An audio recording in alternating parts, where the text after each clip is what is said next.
Mereka mempersiapkan pasukan 20.000 pasukan elit untuk memerdekakan Masjidil Aqsa. Itu cita-cita mereka setelah mereka menyelesaikan mengamankan seluruh Afghanistan. Allahu Akbar. Wahai kaum muslimin yang kami muliakan, maka teringatlah oleh saya, pasukan yang akan memimpin, pasukan yang akan menjadi bala tentaranya Al-Mahdi di akhir zaman adalah dari Khurasan, kata Rasulullah. Pasukan yang selalu berperang dan selalu menang dan tidak pernah dikalahkan. Maka siapa itu, Pak? Bendera mereka adalah bendera La ilaha illallah. Saya sangat yakin kalau Allah izinkan ini, dan insya Allah pasti Allah izinkan ini, maka mereka bergerak menuju Syam. Satu persatu disisir oleh mereka, Pak, bergabung dengan mujahidin yang ada, dan mereka tetap membesarkan kepentingan wujudnya khilafah Islamiyah. Karena dalam hadis sahih Imam Muslim, khilafah Islamiyah tidak akan diumumkan di Afghanistan, tidak akan pernah diumumkan di Arab Saudi, di seluruh negeri Arab, tidak akan. Pemerintahan khilafah Islamiyah yang nanti akan sifatnya mendunia, diumumkan berdirinya adalah dengan ditaklukkan Baitul Maqdis, dan di sanalah diumumkan nanti khilafah Islamiyah. Maka kata Rasulullah, pada saat itu negeri teraman seluruh dunia adalah Palestina. Negeri teraman, mujahidin terkuat dan terbaik ada di Palestina, dan dengan cepat mengembangkan sayapnya. Dan lalu setelah itu mereka sangat yakin, karena hadisnya melanjutkan, saat khilafah Islamiyah diumumkan di Palestina, setelah dibebaskan Baitul Maqdis, seluruh dunia mengalami gempa bumi yang sangat besar, banjir yang sangat mematikan, perang di seluruh kota dan negara, ya, mengalami hal-hal yang terburuk. Yang aman cuma Palestina, kata Rasulullah. Yang aman hanya Palestina. Jadi kalau seandainya ada niat yang baik, Bapak Ibu semua, untuk mau hijrah ke sana, memenuhi kata-kata Rasulullah kepada Abdullah ibnu Rawahah, kau akan dengar nanti di akhir zaman Baitul Maqdis dibebaskan, lalu khilafah Islamiyah diumumkan, maka hijrahlah segera ke sana. Saya yakin, Pak, saat itu diumumkan masih ada fasilitas dan sarana buat bisa masuk ke sana. Saya yakin sekali, karena tidak mungkin ada hadisnya kalau tidak ada jalannya. Pasti ada jalannya. Cuma masalahnya, Bapak beriman nggak? Ibu yakin nggak? Masalah itu negeri baru. Kita belum punya rumah di sana. Kita belum tentu punya usaha apa di sana. Tapi saya sangat yakin kalau khilafah Islamiyah diumumkan di sana, semua kekayaan bumi akan disedot dan diposisikan di sana. Orang-orang yang hijrah pasti akan mendapatkan ansornya di situ. Ya, pasti akan mendapatkan ansornya. Permasalahannya sekarang, apa persiapan kita untuk menuju ke sana? Baik, kita kesampingkan itu dulu. Ini berita gembira tentunya kaum muslimin. Kalau kita lihat di mana-mana Islam selalu kalah dan kalah lagi dan kalah lagi. Ya, kita melihat di mana-mana berita menyedihkan, memedihkan, memilukan. Kita babak belur, bonyok di mana-mana, dizolimin nggak karu-karuan di mana-mana, termasuk di Indonesia ini. Maka masih tetap ada bintang terang yang memberikan petunjuk kepada kita, masih ada secercah kegembiraan dan kebahagiaan yang menghibur kita. Saat ini adalah Afghanistan ini, insyaallah. Wahai hamba-hamba Allah kami muliakan, Rasulullah SAW mengatakan bahwa sangat banyak kematian yang terjadi, dan itu kematian seluruhnya tidak terduga-duga. Dan angka kematiannya bukan sedikit, Pak. Seperti kata Dr. Tifauzia, saya dengarkan bagaimana ketika beliau diwawancarai oleh FNN yang dipandu oleh Harsubeno Point, ya, Harsubeno Arif, ya, di mana beliau mewawancarai Dr. Tifauzia. Beliau mengatakan, kita akan lihat, sama-sama kita saksikan 2021 ini sampai akhir 2021 akan banyak yang mati, bertumbangan di mana-mana, ya, kematian massal di mana-mana.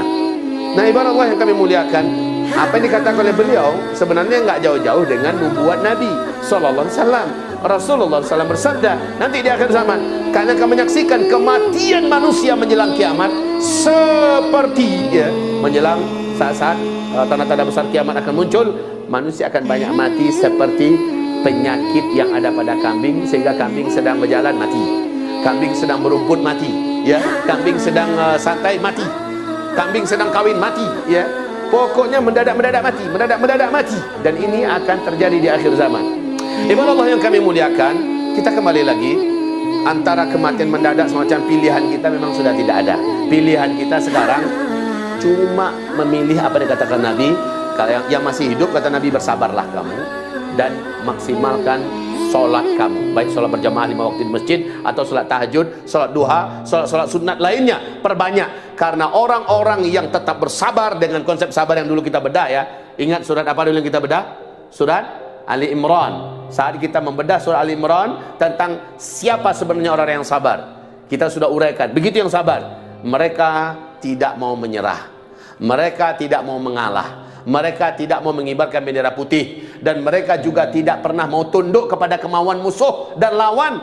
Wahai hamba-hamba Allah, saya yakin Bapak Ibu mengerti kemana arah pembicaraan saya, di mana orang-orang beriman tidak akan pernah mau tunduk dengan rencana-rencana busuk, program-program jahat.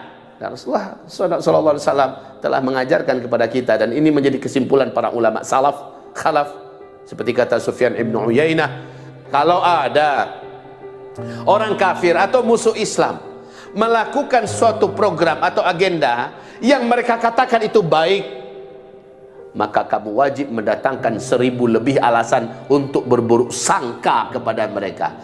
Datangkan 1000 lebih alasan untuk berburuk sangka kepada mereka.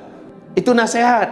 Nah, bagaimana dengan kita yang mencoba berbaik sangka, bertolak belakang dengan nasihat Nabi SAW? Nabi katakan, datangkan, Sufyan ibn Uyainah menyimpulkan daripada nasihat-nasihat Rasulullah SAW adalah datangkan 1000 lebih alasan. Dan ini pernyataan Imam Syafi'i hampir-hampir mirip, di mana Imam Syafi'i mengatakan jangan berbaik sangka dengan musuh Islam, walaupun dia melakukan yang baik menurut pandangan publik, pandangan umum, tetapi kamu wajib mendatangkan buruk sangka.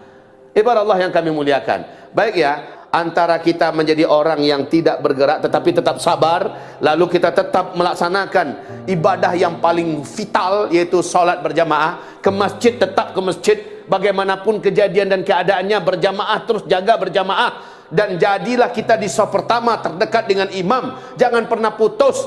Kalau kita diberi Allah rezeki, sholatlah tahajud, bangunlah kita, dan jangan pernah kita putuskan duha. Jangan pernah, karena inilah kekuatan yang bisa, dan kekuatan terakhir orang sabar di akhir zaman, itu menjaga sholatnya. Kita kembali kepada Nabi SAW yang berdoa kepada Allah Subhanahu Wa Taala, karena akhir hayat kita, walaupun bagaimana tetap menghembuskan nafas. Kullu nafsin dha'iqatul maut, tetap ya. Namun Nabi berdoa dengan doa ini. Sekelas Nabi saja berdoa dengan doa itu, maka bagaimana dengan kita umatnya? Saya rasa dan kita semua sepakat, yakin kita bahwa Nabi mengajarkan kepada kita agar kita ikut berdoa juga dengan doa beliau. Bukankah beliau sebagai teladan bagi kita? Apa doa Nabi sallallahu alaihi wasallam? Dari Abu Yasar ya, Rasulullah sallallahu alaihi wasallam bersabda, hadis ini dinyatakan sahih oleh Syekh Al-Albani di dalam riwayat Imam An-Nasa'i dan Al-Hakim. Nabi berdoa, Allahumma ya Allah, inni a'udzubika minat taraddi. Ya Allah, aku berlindung kepadamu, jangan sampai akhir hayat hamba, jangan sampai kematian hamba jatuh ya Allah ke jurang. Jangan sampai jatuh ke jurang. Jurang jatuh itu bisa jatuh dari pesawat, bisa jatuh dari tebing, bisa jatuh dari mobil, bisa jatuh dari kapal, bisa jatuh. Jangan sampai kami, melindungi kami matinya dalam keadaan jatuh dari tempat yang tinggi. Ini doa Nabi. Yang kedua, Nabi melanjutkan, wal hadami, lindungi kami ya Allah, jangan sampai mati kami dalam keadaan ditimbun oleh reruntuhan. Nah, itu akibat gampur ke gampur, longsor ke longsor, ya. Maka terjadilah kita mati. Kenapa mati-mati yang gini nggak sempat diurus, Pak? Kita tidak sempat dimandikan, dikapani, tidak sempat disolatkan. Namun pada umumnya Nabi berlindung kepada Allah dari kematian yang nggak bisa diurus jenazahnya. Dan juga kematian itu nggak ada hebatnya. Mati dalam keadaan tak jatuh, mati dalam keadaan tak timbun, ya. Kemudian lanjut Nabi, wal gharaqi, jangan sampai hamba mati karena tenggelam. Tenggelam masuk ke dalam tanah likuifaksi. Menggarik bumi wak gua, nan di atas masuk ke bawah, nan di bawah naik ke atas. Lunak tanah gua Pak, tenggelam kita. atau kita tenggelam karena kapal karam, atau tsunami datang, banjir. Kini banjir-banjir setiap negara-negara di Eropa gini Pak, banjir-banjir gadang. Lalu mengikuti berita apa tuh? Di Swiss, di Italia, di Jerman.